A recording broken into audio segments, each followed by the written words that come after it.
Hey kids, do you like wrestling? Well, we like wrestling too. We are Shake Them Ropes here on the Voices of Wrestling Podcasting Network. Myself and Chris Novembrino kind of doing a lazy river of wrestling criticism, going through the news and whatever happened in stateside television wrestling. And also, you know what? Sometimes we just like to watch old stuff and talk about that too. Love for you to give us a listen. If you haven't already, we are Shake Them Ropes here on the Voices of Wrestling Podcasting Network.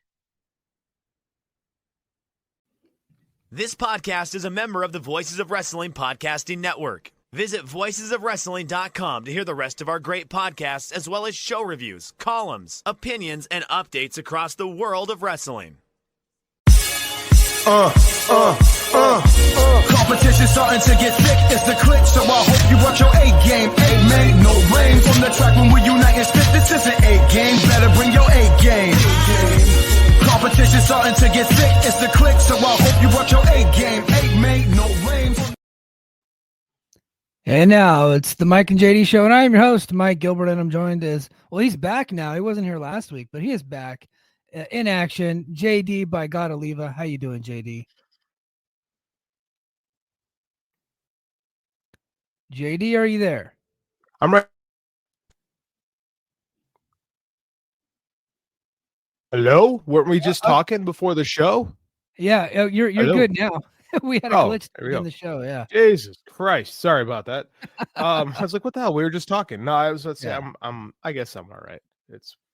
I don't know, man. I'm gonna spend Thanksgiving by myself this year. So I'm not thrilled about that. So I'm just kind of, Can you afford a round trip ticket to Honolulu? Because you're welcome here, buddy. I would appreciate that, and I would take you up on it. But the problem is I got wrestling on Wednesday. And I got wrestling on Friday, and my family's going to visit my in-laws up in Wisconsin, and I got teacher conferences Monday and Tuesday, so I'm just, it doesn't make sense for me to go anywhere, and they'll be back Friday. Like, they're just going to be gone for a week. It's just, it kind of sucks to when your extended family doesn't give a shit about you in a year when you lost your parent and stuff like that, so it just is a bitter, sorry, man, I'm just going through some stuff tonight, and I was, Yeah, no, I feel you, man. It gets, believe it or not, there's a downside to living to Hawaii. I mean, you don't get to, I mean, like outside your immediate family, you don't really have those ties to anybody. So I mean, well, and when you're in the military, people come and go out of your life like all the time, and so this year it's just like us here. Like our neighbor invited us over, but we never really like. They're really cool. They're really sweet people, but we have not even talked to them in a long time. So I think we're going to go pop in, but for the most part, it's just going to be me, the wife, and the kids. And then that's going to be it. Cause it's like, you would think it wouldn't be difficult to twist somebody's arm to come to Hawaii and stay at your house. But it turns out it has been quite difficult. If fucking Dave Meltzer's here and he won't even call me. Well, he doesn't know me, but, yeah. So I totally get where you're coming from. I feel you. It's expensive, man. I'd be in Hawaii tomorrow if I could afford a plane ticket out there immediately. Yeah. But since we last talked, the audience, if you guys were able to catch the show last week, we didn't go on Thursday. JD couldn't go. Last minute work thing. So we pushed to Friday night. JD couldn't come in on Friday night, pre-engagement. So I brought in Cousin Joe and Peppermint Fatty himself, James McDaniel. From the Reels Network. He's a big time guy. Well, he tells me he's not, but I think I'm going to start a conspiracy that he's like running that company. But he was on the show, and it was pretty fun to go live after that shit show that was Tyson versus Jake Paul. It'll work.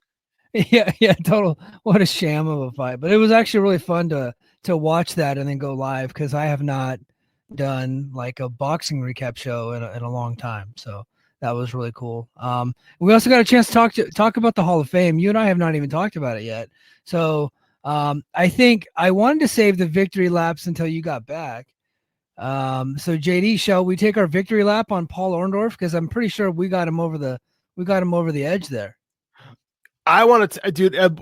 We both advocated very hard for Paul Orndorff, as did our brethren here at the Voices of Wrestling Network. Yeah. Everyone here is very, very much pushed the Mr. Wonderful agenda. And we did it, man. Paul Orndorff is a member of the Hall of Fame. You know what we literally pushed over the edge, though? Mr. Bobby Davis. Yeah. Bobby Davis got in by one vote, and here's one vote. 1 and 2 right here. Yeah. So literally, if Mike and I don't have our ballots this year, Bobby Davis is not in the Hall of Fame. The original manager, like the guy who really created the role of the professional wrestling manager as we know it, would not be in if it weren't for the two of us. I'm really proud of that one in particular. Yeah, I feel like, we were able to get something accomplished in our first year on the ballot. Yeah, I do too. Look, we don't have a large platform, but we get decent numbers on the Voices of Wrestling Network, and so we were advocating for them, and then and sure enough, our votes 1 and 2, like your vote tied him. I pushed him over the edge. I'm trying to take complete credit for him winning, but I'm gonna take credit for him winning because that was literally the last person to submit my ballot. Okay, that's true. my vote put it over. Yeah. Okay. I know. I did. So yeah, I actually put mine in like way ahead of you. Way ahead of me. Yeah. So that is cool. I'm really happy about that. But Joe, James, too many fucking J letters on my show, by the way. And then JD's not there. And then I got James and Joe on my damn show. And that also rhymed. But anyway, I talked about the Hall of Fame. I talked about the Hall of Fame results with those guys, and they're not voters, but they had some really cool opinions. So if you guys get an opportunity, go check it out. I actually clipped that whole segment and put it up on YouTube. So if you're watching us on YouTube, please hit the like button. Make sure you comment. Make sure you're a subscriber to the patreon.com/The Mike and JD Show. We got all kinds of content. JD dropped some new content this week on Patreon. I did. First of all, you pushed me to Johnny Rougeau. I wasn't going to vote for Johnny Rougeau, and I did because of our conversation the week the ballots were due. So I'm really happy that I could have contributed, because that's what's cool about talking about the Hall of Fame, right? Is you can sell your ideas one way or the other. So I had no interest in voting for Johnny Rougeau. Mike sold me on it, and he got in. So I was happy to participate in that. So yeah, I put a vote thing on the Patreon this week. I'm back on reading comics every week. Absolute Batman and Superman are fantastic books. They're basically DC's kind of rebooting their universal side over here, right? It's a darker universe, right? If you're into the continuity, it's because Darkseid's influences everything. But you don't have to know that to read these books. But like, they're good. They're good books, and I really I'm at lunch last week, and I sat down and knocked out a video. It took like 6 days to post for some reason. Shitball school Wi-Fi, but yeah, man, I had a good time doing that. I'm gonna keep doing that because people reacted pretty well. My boy DJ Convoy was digging on it, so that's all I need. Yeah, I think we do have some comic book fans in the Patreon community, and I think we do on our YouTube channel too. So maybe we'll try to do some more of that content going forward. If the people want it, we'll try to give it to them. It's easy. It's fun to do. It's fun to talk about. I'm not doing superhero speak anymore, so I haven't talked about comics in a long time. So it was actually fun just to nerd out a little bit. Yeah, that was good stuff. I'm really glad that you were able to do that. But man, it's half your network. You can do whatever you want. So JD texted me earlier today, and he's like, "Hey man, what are we talking about?" And I'm like, "Man, pro wrestling is kind of not all that interesting right now. There's just so many other. I know there's just so many other things in the world that's just like kind of has captured my attention." But I have watched Dynamite a couple weeks in a row, so I'm pretty well caught up on Dynamite. I did watch it this week. And one of the stories that broke earlier this week, it comes to us from one Brian Alvarez. He's saying AEW is planning to hold tapings at smaller venues. Here's the report. AEW planning to hold future tapings of Dynamite and Collision at smaller venues, according to a report from Brian Alvarez on Wrestling Observer Live. The promotion has yet to make a change, though, due to logistical issues.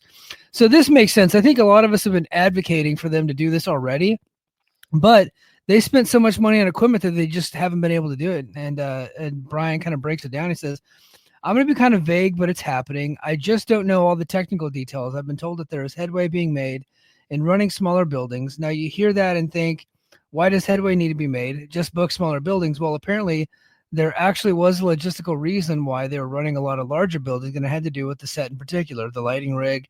And there was something that they had in their set that was basically too large and heavy to get into smaller buildings. And so they've been working on retooling it so they can actually get their set into smaller buildings. I think that was a great explanation.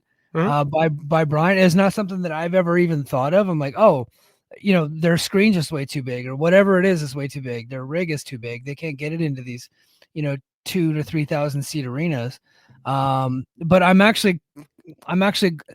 glad that they're moving to the smaller venues, because I think it's going to create a better atmosphere, because they're running these big buildings and they're just so cold right now. They can't get people into the building. But I'm also sad because they're so cold right now. They can't get people into the building. I see this as an opportunity because I watched Dynamite last night. A lot of hits and misses. There's still way too much WWE influence on the show. I've missed it for the last 2 weeks, not because I hate wrestling. I do kind of hate wrestling right now, but just because of amateur wrestling stuff. I got kids wrestling practice on Wednesday. My Wednesdays, I'm up at 5, go to the gym, got a full day of school, got the high school practice, and I got the little kids practice. So I'm not getting home till 9, and I'm freaking tired. It's hard. So I made sure to buckle down and watch it last night, and it was anything not Moxley tangential or Swerve tangential is a little hard to watch right now. Oh yeah. But I think this is a good move. This is when they launched the company, they were hitting up a lot of college towns, right? And they ran the college venues, and they had these really hot atmospheres. And then they got bigger, and that kind of, the punk effect on it, right? And they brought in Mike Mansory, who has this WWE brain, and he wants this, it's easier to run these big arenas, but it creates this desolate atmosphere. And if you watch the summer shows in Austin that they did at the E-Game, Arlington, Austin, it's Texas. Yeah. Who cares? Shout out Junkyard Akiyama, who is most definitely going to DM me after this show. Oh yeah, and those shows were cool, tight. I think they have to do this now. They're not drawing anything. Well, yeah, you're right, they aren't. But this is what WCW did. Watch those early Nitros, right? The first Nitros at the Mall of America. Do you think that if they could have sold out whatever the Target, I forget what the Target Center was called in the mid 90s, the equivalent. Do you think if they could have sold that out, they would have ran it there instead of the Mall of America, where they didn't charge anything to watch the show? Right? Watch those early Nitros, the Club La Vila, all these. They ran all these cool small venues, and it gave it a cool vibe to it. And when the show got hot, then all of a sudden they're selling out the Georgia Dome. Right now, the show isn't that great. The Moxley stuff is really good, but the rest of it's bad because there's too many WWE brain people in there still. And they're working on it. Hopefully when the C2 starts, it's going to get better again. But, they still need work. So I think doing this is one of the best things they could do right now. Let's get these hot atmospheres and let's get stuff a little bit more intimate. Let's run the Hammerstein. Let's do some cool, unique stuff that doesn't look like you're trying to mirror WWE. I'm glad you said that the run the Hammerstein or Hammerstein. Wait, whatever people call it. I got this DM from King of the North. He wants to submit this for bad tweets. I'm going to pull it up right now. This comes to us from at TJ McCloon. I don't know who that is. This motherfucker is a loon. So Brett Lauderdale says, now that our back is against the wall, we're up against it now. I love a good challenge. I love it when people count us out. And he's talking about going, because Game Changer Wrestling's going to the Hammerstein January 19th. And then this guy, Macaloon, says, it won't be surprising when GCW outsells AEW at Hammerstein, because Brett is a better booker and storyteller than Tony. And it's a better show to go to. Get the fuck out of here. So that was a this week's submission for bad tweets. Oh, King, you're in. Did I make it in time? Yeah, I just did it. Yeah. I like that they're running the Hammerstein. I feel like 3 nights in a row is going to be a little bit tough though, because they're going to do Collision, they're going to do Final Battle, and then they're going to do Dynamite. I think that might be a little bit tough, but if they load it up, I think they'll do well. And then as far as GCW, will they outsell AEW? The answer is it depends on if Tony Khan lets his talent work there, because that's the reason why they filled the place up in the beginning, because they were able to book John Moxley. And I think they also had, I think they might have had Kingston on that card too, that they did a couple years ago. But they had some AEW talent on that show. You never notice that nobody talks about GCW anymore. A couple years ago, they were like the hottest indie. Now they're kind of not, because they kind of exposed, right? They ran Cork and it was a disaster. They ran a couple shows. They ran the Manhattan or the Hammerstein show. Was Hammerstein, yeah, they were in the Hammerstein. I think they had some people in there, but it didn't look good on TV. Like it looked really bad. GCW fucking sucks. So Yeah. I'm sure I'll get a DM from that. But I mean, like, who cares? Like, I mean, they have their loyal fan base, right? They have the people that will sit there and tell you that Nick Gage is awesome, and the man can barely walk. Nick Gage doesn't work there anymore. Nick Gage left the company. Probably because he cares. Yeah. Who's the champion in GCW right now? They're not as relevant as they were a few years back. I couldn't tell you. So they were here in Hawaii a couple weeks ago, and I didn't go because the main event was Speedball versus Effie, and I'm like, I'm not gonna go watch that. And I wanted to go see Speedball, and I still like Matt Cardona. You guys can make fun of me all you want. I like him. I think he's entertaining. And he was on the card, and I'm like, and I don't even remember who he was booked against, but I'm like, yeah, I'm not gonna go watch that. So yeah, you had a real professional wrestling show on the island, and you said no. Yeah. Now look, if we didn't just have a baby and I wasn't going to leave my wife in a bind, we could have like planned it out, negotiated, and maybe got some help. But I was like, I'm not going to like put my family in a bind for 3 hours to go to drive, even though it's 20 minutes away. I'm not going to go do that. So yeah, I don't blame you. This is pretty funny. Everything Pro Wrestling brings this up. Effie being upset on AEW running the venue was weird. You know what? I get why he's frustrated because it's going to take a little bit of steam away from their company, but it's all fair. Like, not like how was like, I'm sure AEW had this planned. They're not doing anything to sabotage GCW. They've always let their stars work on GCW, so there's not anything nefarious going on here. So I don't really, but I get why he would be frustrated because everybody's gonna be exposed to those 3 shows. They're not gonna want anything to do with this GCW show. They wanted to do the last time. That's on there. There's a problem with GCW running the Hammerstein. GCW has to look at GCW because the last time they ran the show was shit. So, Brett's genius is sold. So, Brett can figure it out. Yeah. But yeah, I really do like them running smaller venues, and it was pretty interesting to have James on the show last week and Joe on the show, because Joe, like my family, like Joe's brother and Joe specifically too, they're in the concert business. Joe's worked a lot of concerts. His brother's promoted a lot of concerts, and it costs a lot of money to book out those venues. And when there's nobody going to them, right, and you're only booking it because you have these large scale equipment, you got to be losing your ass on just the event itself. You have like a specific budget. You have the specific budget for the event. You're going in and you're getting in the negative. Now TV rights will negate all of that, but still, if you can get the same ratings but in a smaller venue, and to spend less money on your live event, why wouldn't you do that? I think it's a win-win for the company. And if they end up getting hot again, they could always go back to the bigger venues. But for sure, right now the demand just isn't there. There is no demand for it. And like WCW teaches us that just because you're cold now doesn't mean you'll stay cold forever. WWE was struggling in 2018, 2019, right? Yeah. And then they got hot. They all take much to get hot again. You just got to get something going good and stop listening to the wrong people. Tony's got to do is stop listening to Twitter. I saw a really good. I've been avoiding Twitter. I opened a Blue Sky account. It seemed nice, but I can't get Blue Sky to open on my phone. So I don't know what's up with that. Blue Sky is great. It doesn't work, but it's great. Yeah, that's where I'm at. People, it's amazing. This amazing site. Okay, I can't open it. Whatever. But I was on Twitter yesterday, and someone's like, had about like people for years not pushing stories and not doing vignettes. Now, and people were bitching. I forget who posted this. Or listen to Twitter, right? Judging a show based on a Twitter reaction, anything. We see this in politics. We see this in everything.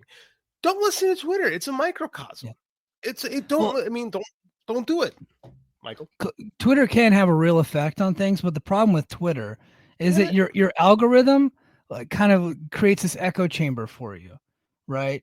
And so like you're kind of seeing what you want to see a lot of times. So it's just it really is super weird. I think that he needs to listen to the right people. Now who those people are, I don't know. I have like one person in mind that he should probably listen to, but We've talked about that numerous times, but he won't listen to that one voice because I don't know. I don't know. Yeah, I'm not going to get myself in trouble. Don't get us in trouble anymore. I stopped. I caught myself.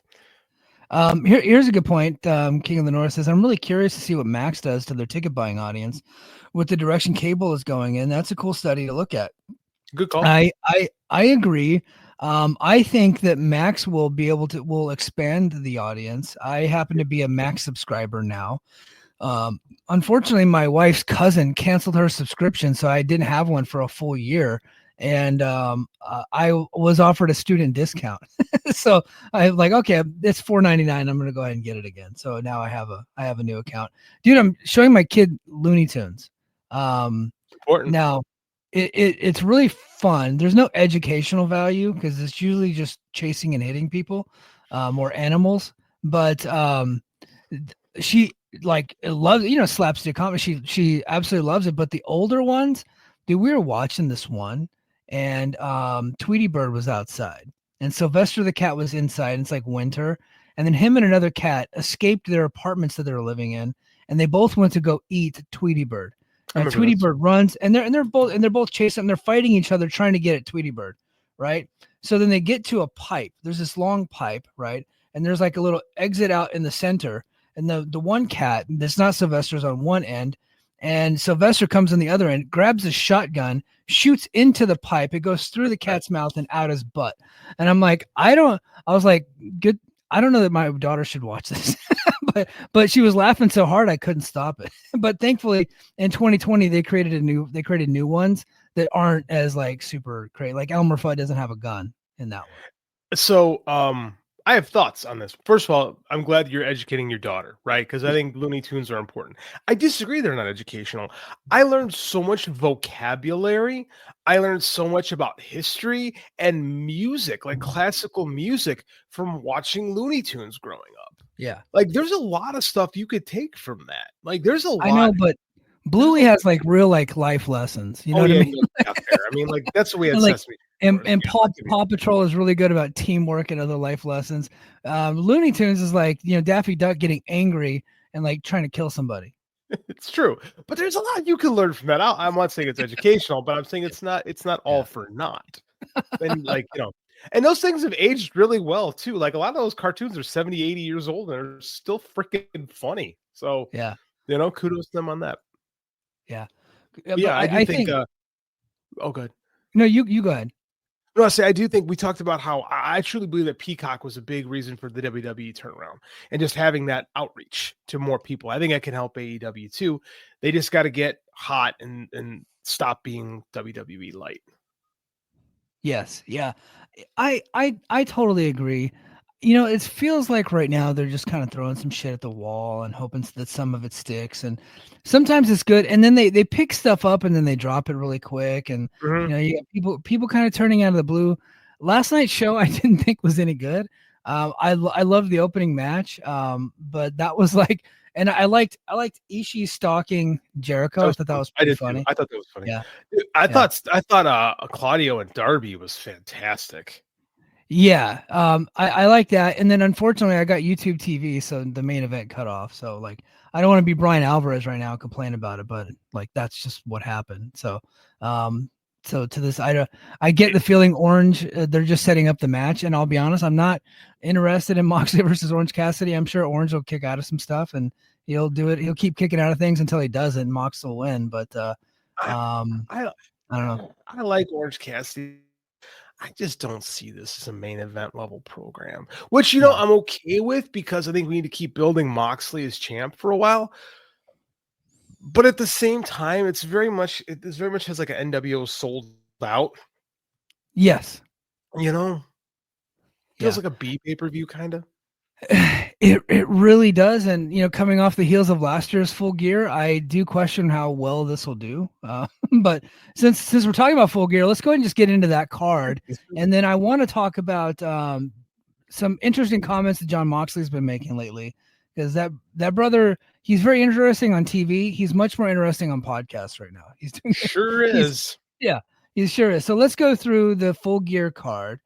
So the first match is somebody named Big Boom AJ, I don't know, versus QT Marshall. Who gives a shit? This can't be Him on and- the pay-per-view, actually. It's on It's on the pre-show. Unfortunately, they were on the actual show last night. Oh, I and saw. I don't know who the hell yeah, these people are. Are we that old? I don't know. What? Are we that old that we don't know who these guys are? I like to think legit. I don't know why he's I'm famous. savvy. Yeah, I don't know who these. Can someone in the chat tell us who the fuck these dudes are and why I should give a I crap? just know that like he's got one guy. That's this one guy, and then I think he's like Hasbullah's dad. So I don't know. I guess the Costco guys. I mean, I don't know. The Costco guys. Yeah. The draw is the Costco guys. The Rizzler. The What is that? Rizzler. I don't know what that means. I don't know what that means. All I know is that AEW is trying to book celebrities, so they get these guys. I guess they do Costco stuff, and the opening Raw on Netflix is going to be hosted by Travis Scott. I think there's a disparity here between the two companies. If that don't tell you everything, I don't know what else does. Yeah. But I don't know why they're famous. I don't know what they do. They're not important people. They're beneath me, and I don't want to talk about them. Fuck them. MJF versus Roderick Strong. I don't want them on my wrestling. Just get them away from me. I agree. They suck. I want professional wrestlers doing professional wrestling. Is that so much to ask for? Yeah. Like if you're a musician, come on in, do a skit and play some tunes. But for the most part, I just want to see wrestling. So anyway, MJF versus Roderick Strong. They were building up towards an Adam Cole match. that was the match they were building. Roderick Strong cut probably the worst promo I've ever heard in my life. He's trying to tell this emotional story. He was trying to tell this emotional story about his mom shooting his dad, but it was just so monotone and emotionless. And he had just got done yelling Max into the camera. I just can't take the guy seriously. I don't care about him. He's going to hit some backbreakers, and MJF's going to win. Adam Cole is is this the least over Adam Cole has ever been in his whole career? When next time Adam Cole comes out to an arena and he goes, "Who wants to hear story time with Adam Cole?" I just want everybody to say, "No, we don't want to hear your stories, Adam." I can't believe how hot. I remember when he debuted, right? We were there. I was there at All Out in 2021, and people, it was a great. That's like one of AEW's best shows ever. And man, you heard that it's all about the boom for the first time. When we saw Adam Cole, people lost their shit. And 3 years later, he's just so flat. And again, not all of it is his fault. He keeps getting hurt. This whole thing is weird. I just want it to go away. I just want it to be done. It's just if he would have did something fresh instead of rehashing the MJF feud, it might not be so bad. But he kind of looked like he came back a little bit early and wasn't ready to go. I'm not talking about his ankle, but I'm talking like physically. Just didn't seem like he was in the shape that he was when he was left. And I know that it's difficult. Brother could have hit some bicep curls, maybe some preacher curls or something. And I know people were online like kind of like shaming the guy, saying mean things to him. But I don't think it's out of school to say maybe do some cable flies and bicep curls. I'm sorry, it's professional wrestling. Like looking the part is part of the job. Like if you're Darby Allin, then you look like Darby Allin. Right. But I mean, like Adam Cole should be looking a little bit better, and that spray tan's looking a little orange. Like he just it seems like he hasn't found himself yet. And I feel for the guy, but it doesn't. Look at the comment. Oh, I missed it. Who wants to see jaundice time with Adam Cole? Transfer heat. That's the best. That might be the best comment we've ever gotten. Yeah, he popped me good. But blocking the view, so I missed that. No, he just seems like he hasn't like quite recovered from the injury and the personal life stuff. Yeah. Right. It's not there right now. And I feel for the guy, but Roddy Max would be a good match. Yeah, it'll be a good match. I just don't care about it. I kind of feel the same way. Yeah. Jay White versus Hangman. Okay, now I'm into this match. I still like Jay White. I might be the only guy that still does, but I don't want. He doesn't need to be the champion. But I liked their last match that they had, and I think this match will be good. I hope Hangman gets the dub here. I hear people go, Jay White should be in the world title picture. No. And I'm like, did you not watch New Japan? Have you not watched the last 2 years in this company? The guy doesn't, I don't know, like he looks good. He cuts a decent promo, but I don't and that felt like I felt like this for years on Jay White. Yeah. Like his IWGP title run, like you've been pretty consistent on him. I happen to like him. And then wasn't it was it last year that he did the MJF match at Full Gear in the main event, and like nobody bought it. Like I mean, nobody. What I mean by nobody bought it, like it was again kind of another flat main event. Like nobody thought that he was a threat to the world title. Yeah, Full Gear kind of sucks. The last couple have been great. Yeah.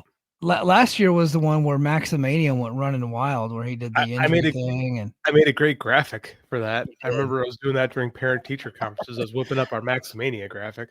Yeah, the BOGO Max era. Who could ever forget? BOGO Max. Was that a Mike Gilbert original, BOGO Max, or did we steal that from somebody? That was a JD original. I stole that from you. That was me? Yeah, that was you. No wonder I liked it so much. Yeah. Next week. Who do you got winning them? I think Hangman's gonna win. Who do you got? Yeah, probably Hangman. Yeah. Private Party versus the Outrunners versus Kings of the Black Throne versus the Acclaimed. Who gives a fuck? I mean, if it's not like a 4-way, I'm already out. The Private Party is the champions. It was so out of left field. Like they're still not over.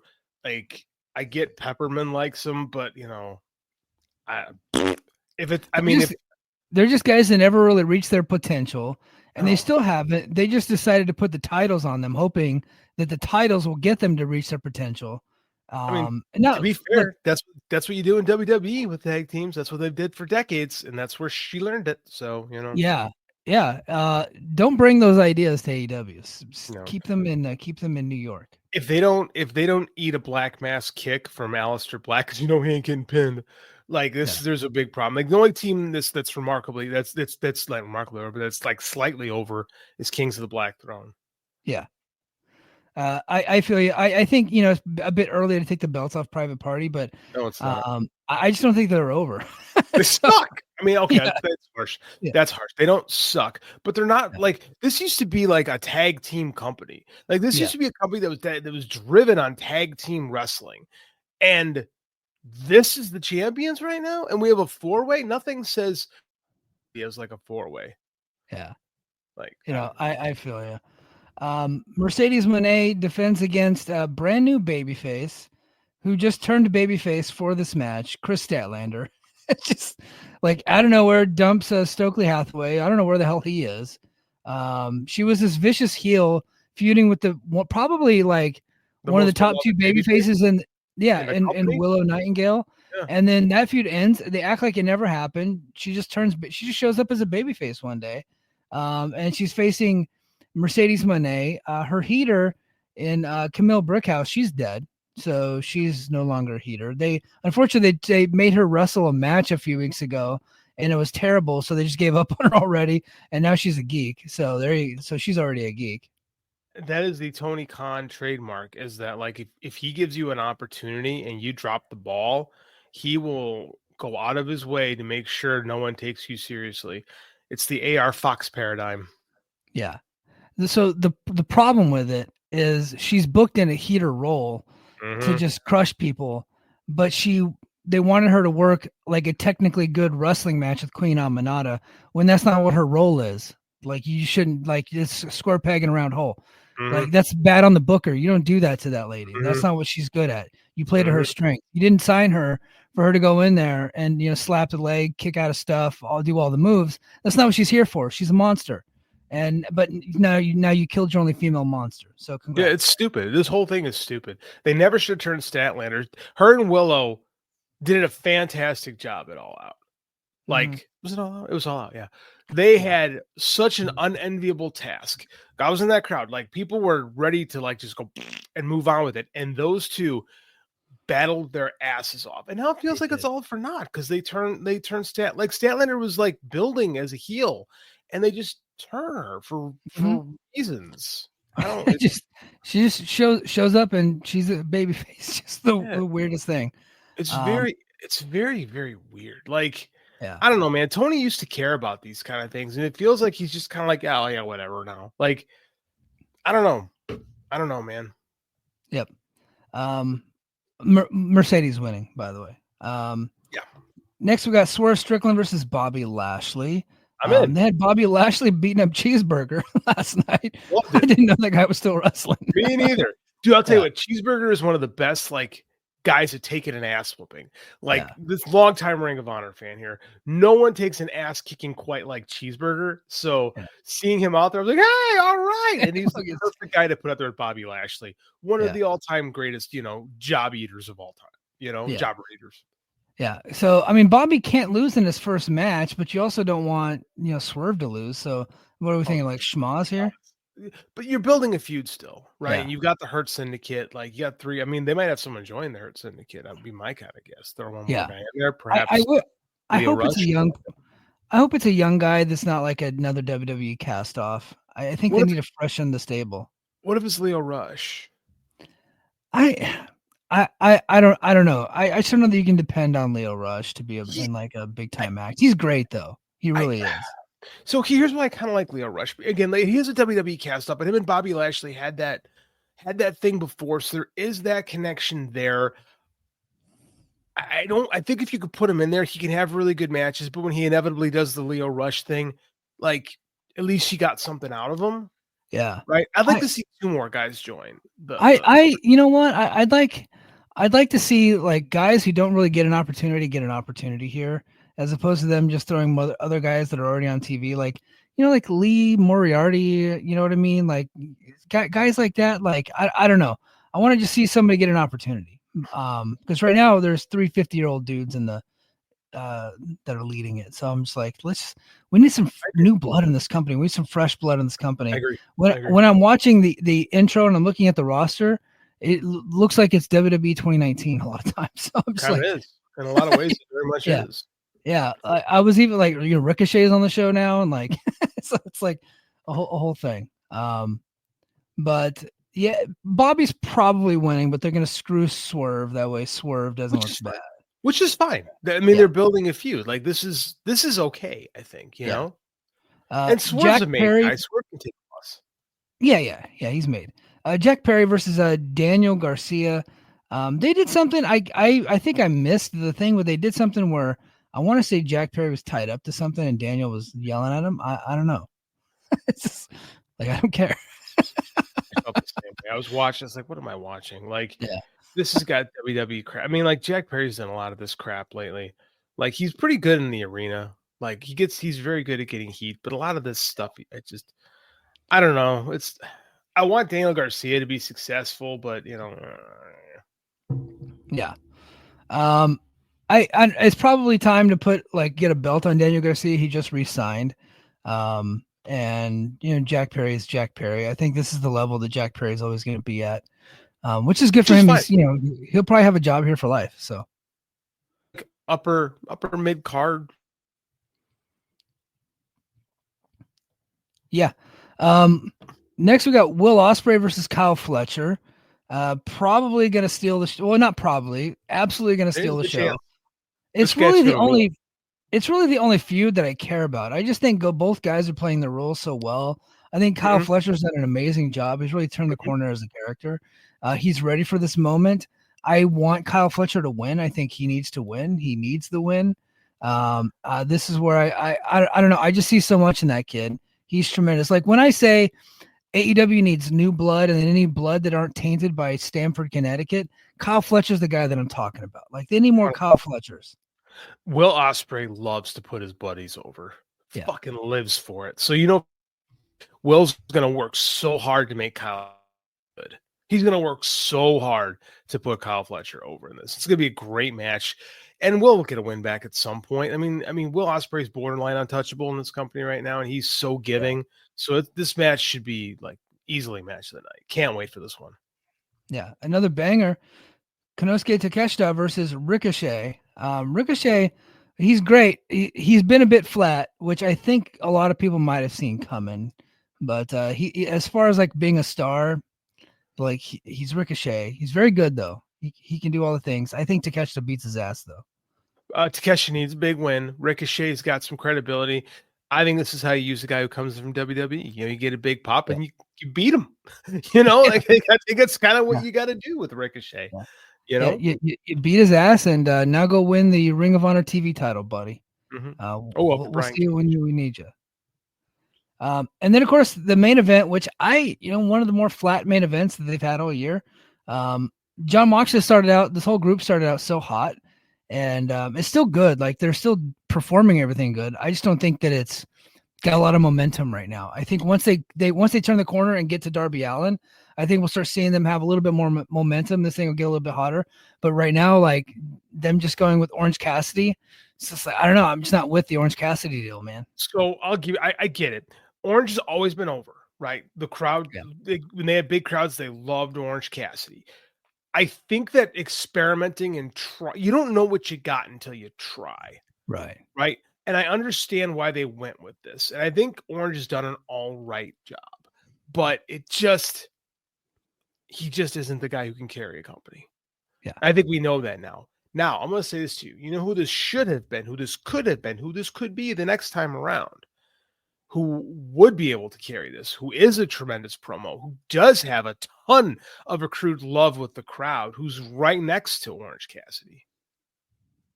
Rocky Briscoe. Romero? Oh. Mark Briscoe. Yeah. So, no, you know what? In our group chat, I pitched a while ago that they could do like a title for title. Mark Briscoe, when he was the champion, like John Moxley versus Mark Briscoe. I think Moxley versus Briscoe, like everybody in the building and everybody buying the pay-per-view knows that Briscoe's not going to win, but you want to see it anyway. I don't feel that same energy with the Orange Cassidy match. It's because Orange got famous. Like he really got over being this guy, you know, and that's the shtick that made it work. And it had to grow. And he has done a good job growing from that. But this is just too far out of the Orange Cassidy character, right? You try to grow a character, it just doesn't work.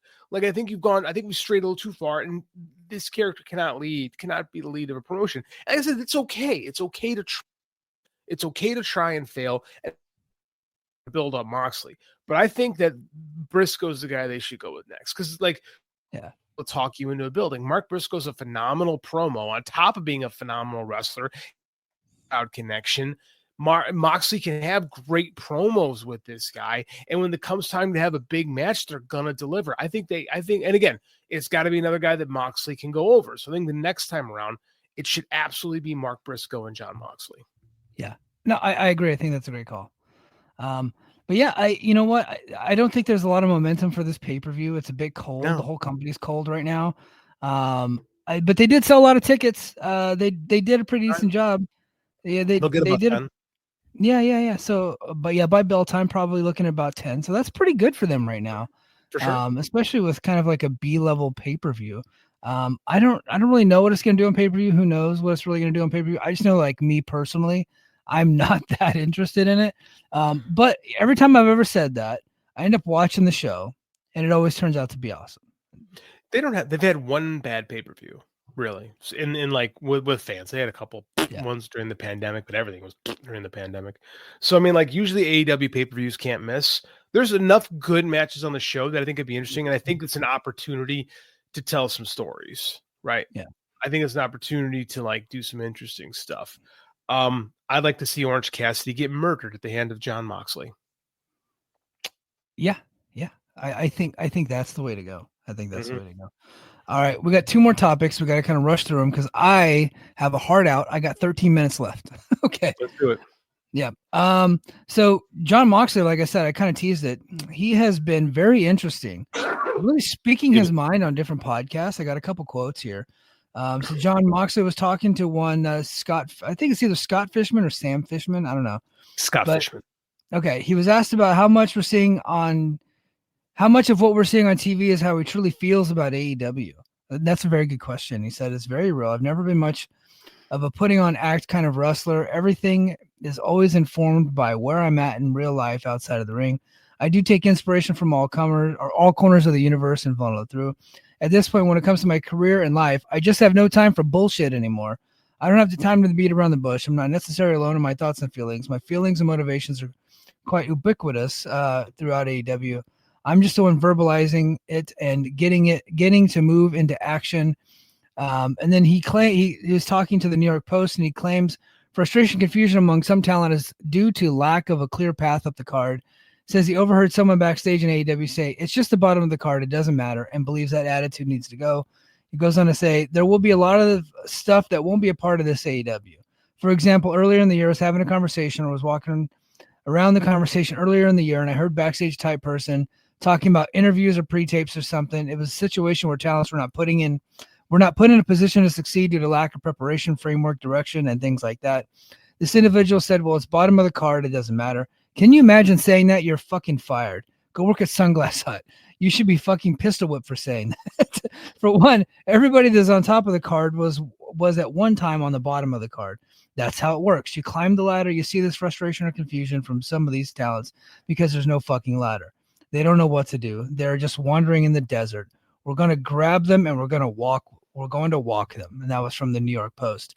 So I like Jon Moxley's attitude here. Me too. Now, I don't necessarily think you should pistol whip a guy for being stupid, but I get what he's saying, right? Like I've been feeling that. I felt for a long time that the AEW workers, the AEW wrestlers got complacent. They got lazy. They quit trying hard. They weren't out there. They're like, some of them are hustling on the indies.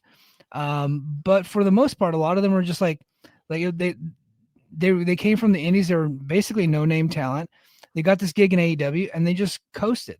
They've just been coasting for a long time, which is why Tony, like, if those talents got over, those original talents, that those young people that he signed, if they were working hard enough and got over, he wouldn't need to sign all these old dudes getting fired from WWE. He wouldn't 100%. Have to bring in the Hurt Syndicate. He wouldn't need Adam Copeland. He wouldn't need all these guys because he's got enough talent over already. And it's on him too. It's on him too. Just like Moxley said, there's not a clear path. Like, true leaders, real leaders will remove barriers from your path, right? To get you to go up the ladder to success.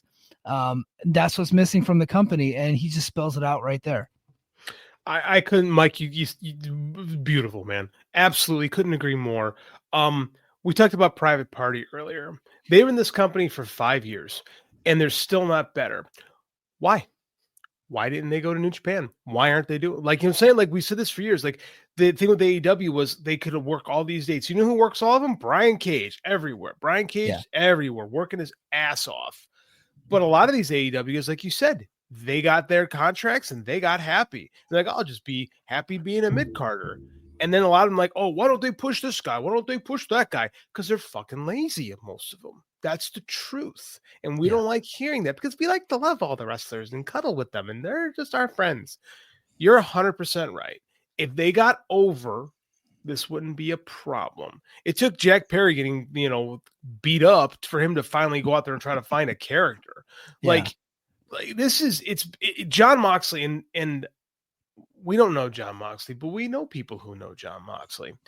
This is 100% him. And he is 100% right.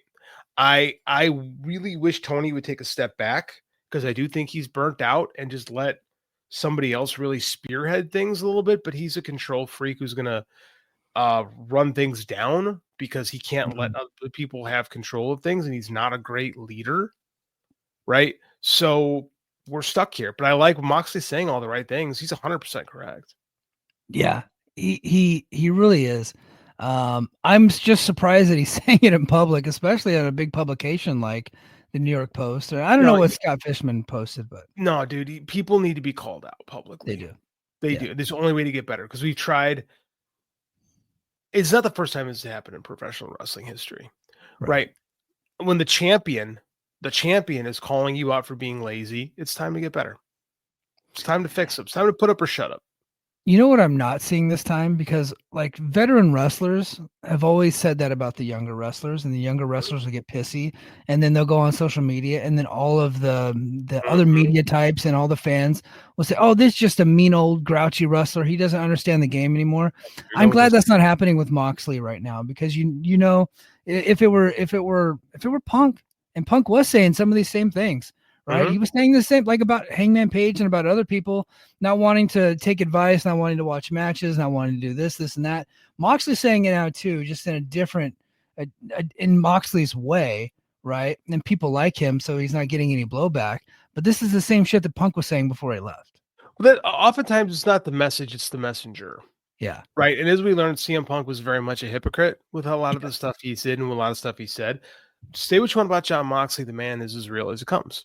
Yeah. He's not a hypocrite. So I think when Moxley is out there saying these things, I think his words carry a lot of weight. I think John Moxley, I said it on our Patreon show with Rich a couple weeks ago. I said, John Moxley is the guy CM Punk pretends to be. Right. And if he says this is a problem, I think a lot of people respect him enough to know it's a problem. My fear is I hope it's not too little too late. Yeah. I hope so. You know what? Like we said earlier in the show, there are ebbs and flows. There's dips and dives. Companies run hot and cold all the time. So hopefully they can get hot again. I was hoping that this Death Rider, and I like the Death Riders over BCC, by the way. I think that's a better name. I agree. I like the change. I was hoping that this thing could get the company hot again. It has not, but it still can if they continue to just work at it. So I'm hoping that it ends up working. NWO didn't get hot for months. That's the truth. Look at those WCW shows. They are running it. They didn't start selling stuff until going into 97. Right? Yeah. It took time. So got to give it some time. All right. Final topic. I got 6 minutes left. Yep. So Linda McMahon has been added to Donald Trump's cabinet. She is set to be the Secretary of Education. I think it's hilarious that Trump wants to get rid of that department, so he put a McMahon in charge of it. We're not gonna go political on here. However, this is relevant because just a few weeks ago, before the election, we actually covered the updated lawsuit with the Ring Boy scandal. She is named in the lawsuit as someone that covered it up and allowed it to happen. And she is actively being sued. At the same time, she's got to get confirmed by the United States Senate to be the head of the Department of Education. You see the Matt Gaetz stuff today? It's going to be a show. I'll say I'm a teacher, so my opinion on this is going to be very, very different than a lot of people's. Yes. I get fucking tired of people who aren't in my profession telling me how I should run my profession. I get tired of people who've never spent a single moment in a classroom not as a student. I get tired of people who've never had a lesson plan. I get tired of people who've never had to deal with dumbass standards that don't make any sense telling me how I should do my job. Fuck Linda McMahon. Fuck anyone who's trying to do anything with the Department of Education. Fuck anybody who doesn't understand the plight of the teachers. They can go fuck themselves. Yeah, and there's a story out that she actually falsified. I'm trying to falsified her degree. Okay, so here it is, USA Today. This is hilarious. So Trump's education secretary nominee once said she had an education degree, but she doesn't. And when she was called out on it, she said, "Oh, I forgot what degree I had." It's very McMahon. Only the best people.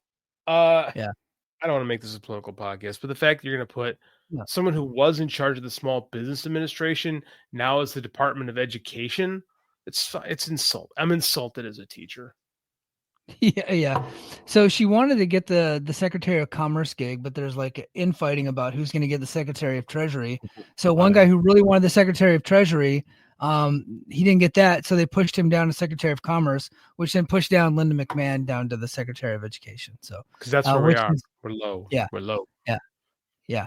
We're low. I don't want to spend too much time. It's not a political podcast, but it is relevant to this podcast because we covered the Ring Boy scandal. I think that that scandal. Look, we saw what happened with Matt Gaetz, and I don't want to really get into that, but those scandals, like senators, it's not the same thing as the House of Representatives. Like you got some like wackos in the House of Representatives because they're coming from a lot of these small podunk districts, right? So they vote for some crazy people. Senators, for the most part, are usually well put together, and so they're going to take the confirmation hearing pretty serious. Now, a lot of them are just going to toe the line no matter what. And every time someone gets elected, it's the same thing. Their side always backs them up. But when you got somebody with a lot of dirt on them, like even the ones on your side are probably not going to confirm them. I don't know, man. Kevin McCarthy put the pillow over Matt Gaetz' face while he was sleeping today. So, I mean, like, I think you're going to see a lot of fighting and backstabbing. It should be entertaining as hell. Yeah. All right, guys. I think that's going to do it for us this time on the Mike and JD show. Sorry we don't have much time. I did have a hard out at 7:30 Hawaii Standard Time. So I gotta get out of here. I'll be back with a Brace for Impact coming up this weekend on Saturday. I watched part of Impact tonight. JD, Steve Macklin had a really interesting vignette. They put the whole thing on Twitter. It deals with PTSD and stuff like that, and he's doing a thing with Eric Young. Eric Young is kind of like getting into his head and stuff. They filmed it pretty well. It actually is filmed like 10 times. I think Dobby the Brain Heenan said this in our chat. He said it's filmed like 10 times better than any Gravitas movies that's ever been filmed. They did a really good job with it. So I'm going to talk about that this coming up weekend. Also, Josh Alexander retired from the Independents. I think everything's fine. That doesn't mean he's leaving TNA, right? He just, retiring from the Independents. No big deal. Nothing crazy. Doesn't mean he's leaving to WWE. So I'm going to talk about that this weekend. So some interesting stuff happening. Plus Speedball expected to join AEW. We'll get the updates on that. So, but yeah, that is going to do it for us this week on the Mike and JD Show. Head over to patreon.com/the Mike and JD Show. And we'll be back next week. And until next time, mahalo.